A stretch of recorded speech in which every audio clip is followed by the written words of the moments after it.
A neutral conductor is a wire connected to the neutral point of a power system. This neutral point is typically the midpoint of a three-phase electrical distribution system. Unbalanced current occurs when the currents flowing in different conductors of a circuit are not equal. This can happen due to unequal loads or other factors. The neutral conductor carries the unbalanced current from the other conductors of the same circuit. This means that it carries any excess current that is not balanced by the other conductors. Neutral conductors are found in three-phase electrical distribution systems. They are typically connected to the service entrance panel of a building or house. The neutral conductor provides a path for unbalanced currents to flow, which helps to prevent voltage fluctuations and other problems. Neutral conductors play an important role in ensuring the safety and reliability of electrical systems. They help to prevent electrical fires and other hazards by providing a path for unbalanced currents to flow. Let's delve deeper into the specifics. Firstly, consider a typical three-phase power distribution system commonly used to supply electricity to commercial and industrial buildings. This system consists of three-phase conductors, each carrying alternating current that is 120 electrical degrees out of phase with the others. Ideally, the loads connected to each phase are perfectly balanced, meaning that each phase draws the same amount of current. In this ideal scenario, the neutral conductor would carry no current at all, as the currents in the three phases would cancel each other out at the neutral point. However, in reality, loads are rarely perfectly balanced. For example, one phase might be supplying power to a large air conditioning unit, while another phase is only powering a few lights. This imbalance in the loads causes an unbalanced current to flow in the system.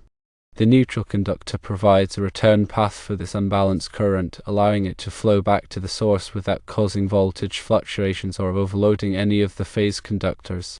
Secondly, it is important to understand the role of the neutral conductor in single-phase circuits derived from a three-phase system. In many residential and small commercial buildings, single-phase power is obtained by connecting a load between one of the phase conductors and the neutral conductor. This creates a single-phase circuit with a voltage of typically 120 volts or 240 volts. In this type of circuit, the neutral conductor carries the full load current, as the current flows from the phase conductor through the load and back to the neutral, completing the circuit. If the neutral conductor is not properly sized or connected, it can overheat and cause a fire hazard. Thirdly, the size of the neutral conductor is crucial for ensuring the safe and reliable operation of an electrical system. The National Electrical Code, or NEC, provides specific guidelines for sizing neutral conductors based on the expected unbalanced load. In general, the neutral conductor must be sized to carry at least the maximum unbalanced current that is likely to occur under normal operating conditions. In some cases, the NEC may require the neutral conductor to be the same size as the phase conductors, especially in situations where there is a high potential for unbalanced loads or where nonlinear loads are present. Nonlinear loads, such as electronic devices with switching power supplies, can generate harmonic currents that flow in the neutral conductor. These harmonic currents can significantly increase the current in the neutral conductor, even if the fundamental frequency currents are balanced. Therefore, it is important to carefully consider the potential for harmonic currents when sizing the neutral conductor. Fourthly, it is essential to properly ground the neutral conductor to ensure electrical safety. Grounding the neutral conductor provides a low impedance path for fault currents to flow back to the source, which helps to quickly trip circuit breakers or fuses and prevent electrical shock hazards. The NEC requires that the neutral conductor be grounded at the service entrance and at other points in the electrical system, depending on the specific application. The grounding electrode system typically consists of a grounding electrode conductor connected to a grounding electrode, such as a ground rod or a metal water pipe. Fifthly, the presence of a properly functioning neutral conductor is critical for the operation of ground fault circuit interrupters, or GFCIs. GFCIs are designed to detect small imbalances in the current flowing between the phase conductor and the neutral conductor. If a ground fault occurs, meaning that current is leaking to ground, the GFCI will quickly trip the circuit, preventing electrical shock. The GFCI relies on the neutral conductor to provide a return path for the fault current. If the neutral conductor is open or disconnected, A GFCI will not function properly and may not protect against electrical shock. Sixthly, in some electrical systems, the neutral conductor may also be used as an equipment grounding conductor. This practice is allowed under certain conditions by the NEC, but it is generally not recommended as it can increase the risk of electrical shock. When the neutral conductor is used as an equipment grounding conductor, any fault current flowing through the equipment grounding path will also flow through the neutral conductor. This can create a potential difference between the equipment and ground, which can be hazardous to personnel. Seventhly, it is important to periodically inspect and test the neutral conductor to ensure that it is in good condition and properly connected. Over time, connections can become loose or corroded, which can increase the resistance of the neutral conductor and cause it to overheat. Regular inspections can help to identify and correct these problems before they lead to more serious issues. Testing the neutral conductor can also help to verify that it is properly grounded and that it is capable of carrying the expected unbalanced current. Eighthly, let's consider some specific examples of situations where unbalanced current can occur and the neutral conductor plays a crucial role. In a multi-wire branch circuit, which is commonly used in residential and commercial buildings to supply power to multiple outlets or lights, the neutral conductor carries the unbalanced current from the different circuits. For example, if one circuit is powering a 100-watt light bulb and another circuit is powering a 60-watt light bulb, the neutral conductor will carry the difference in current, which is equivalent to the current drawn by a 40-watt load. In a three-phase motor circuit, unbalanced current can occur if the motor windings are not perfectly balanced or if the voltage supplied to the motor is not symmetrical. The neutral conductor provides a path for this unbalanced current, preventing it from causing the motor to overheat or vibrate excessively. Ninthly, the NEC provides specific requirements for identifying and marking neutral conductors. Neutral conductors must be identified by a white or grey color. This helps to ensure that they are properly connected and that they are not confused with phase conductors, which are typically black, red, or blue.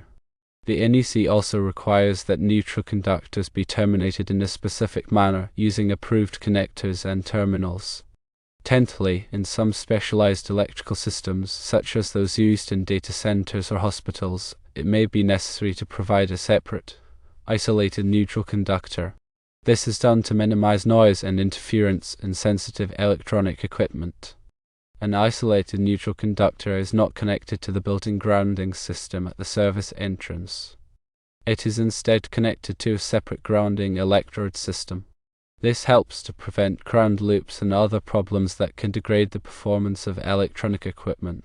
The concept of unbalanced current extends beyond just the simple scenario of unequal loads on a three-phase system.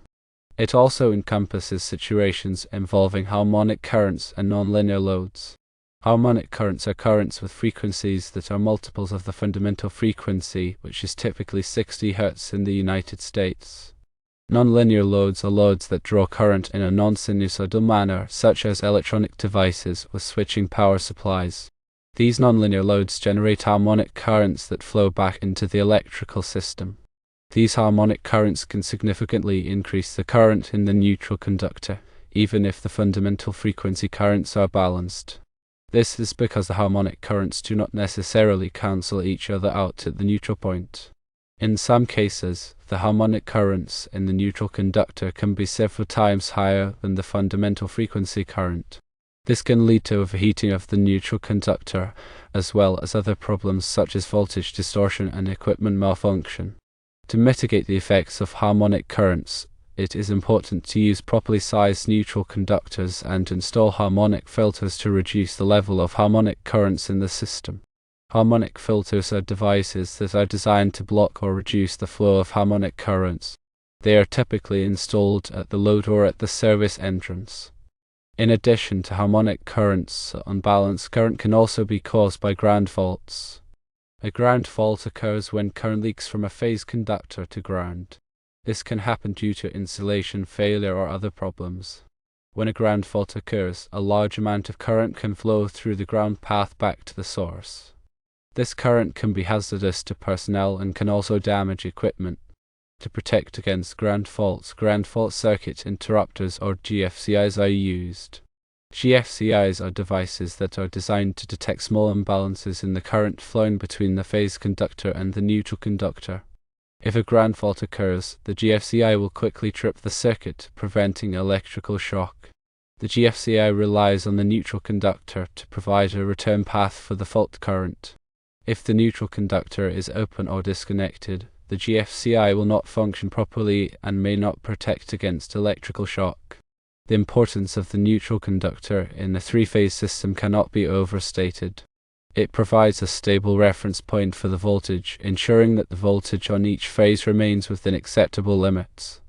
It also provides a return path for unbalanced currents, preventing them from causing voltage fluctuations or overloading any of the phase conductors. Without a properly functioning neutral conductor, a three-phase system would be unstable and unreliable. The voltage on each phase would fluctuate wildly, and equipment could be damaged due to overvoltage or undervoltage. In addition to its role in three-phase systems, the neutral conductor is also essential in single-phase circuits. In a single-phase circuit, the neutral conductor provides a return path for the current flowing through the load. If the neutral conductor is not properly sized or connected, it can overheat and cause a fire hazard. It is also important to note that the neutral conductor is not always a ground potential. In some cases, there may be a small voltage difference between the neutral conductor and ground. This voltage difference is typically caused by the impedance of the neutral conductor and the current flowing through it. However, the voltage difference should be small enough that it does not pose a hazard to personnel. The neutral conductor is a critical component of any electrical system, whether it is a three-phase system or a single-phase system. It provides a stable reference point for the voltage, a return path for unbalanced currents, and a path for fault currents. Without a properly functioning neutral conductor, an electrical system would be unstable, unreliable, and potentially hazardous.